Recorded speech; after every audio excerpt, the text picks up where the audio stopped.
Yeah,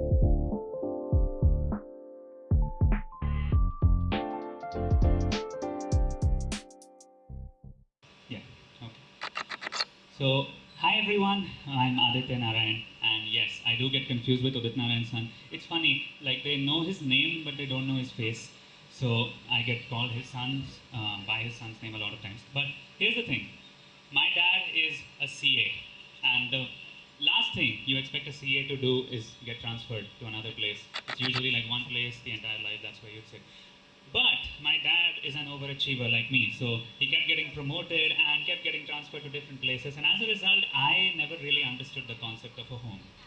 So you get into one place, you stay there for 2 years, and then you move to another. And that's what keeps happening throughout your life. And after a while, you lose the meaning of what home or what ghar actually means to you. That's what my poem is on. It's called Home is a Feeling, and I really hope you like it. Home is a feeling. Isn't it a blessing to think of the word home and have enough legal consent to be able to tattoo it on 4 walls, 3 bathrooms, 2 chairs, and 1 address?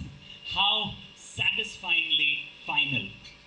To put a sofa down on the floor and let it stay there forever until the marble around it starts to create a trench, until termites start building pocket universes within its many bodies. You see, I have never really known a home.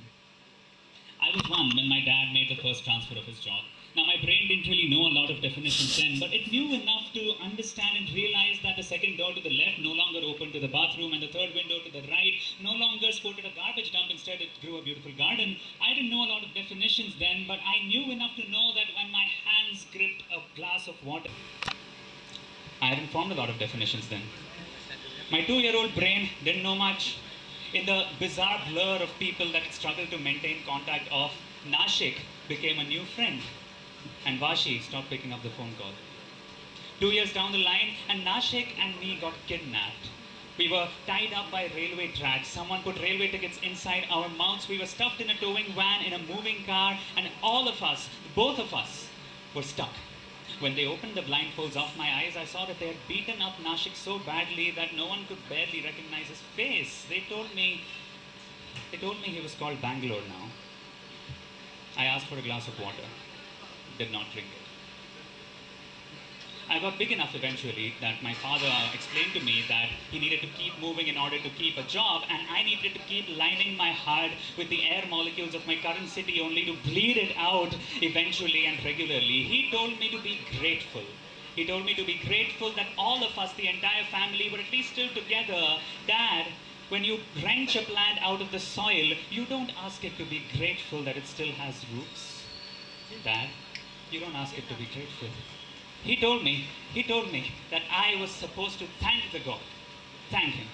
So what? So what if I hold the water of so many cities inside of me that I could pass off as a country now? So what if my phone has changed as many networks as I have lost? So what if I have seen Mom build an entire galaxy around a flat in a building called Cosmos, as delicate as the fabric of space-time, only to have it washed down like perfume after a shower? So what?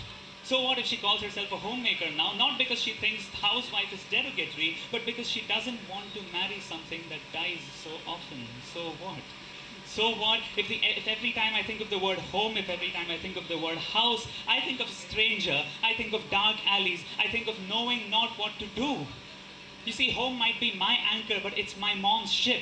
A baby that is thrown up for so long that the earth rotates itself into a new destination every time it lands. You say traveling is fun. Sure it is. But the next time you sit in a plane, the next time you take a flight, I dare you to take flight with the entire airport on your head. I dare you to unlock the comfort of a new bed in one single night. I dare you to hold on to love like it's your life, because chemicals feel more permanent than concrete. I dare you to surround yourself with so many people that their joint bodies start to look like substitute to walls that don't change colors. I dare you to breathe. And breathe with such practiced restraint that you start leaving bits and pieces of one city inside another. If you ever happen to visit Bangalore, ladies and gentlemen, I dare you to breathe so deeply that a part of Nashik lodges itself inside your system. I dare you to breathe. And with that breath, I dare you to look me in the eye and say, home is a feeling. even though all that you feel is the lack of it.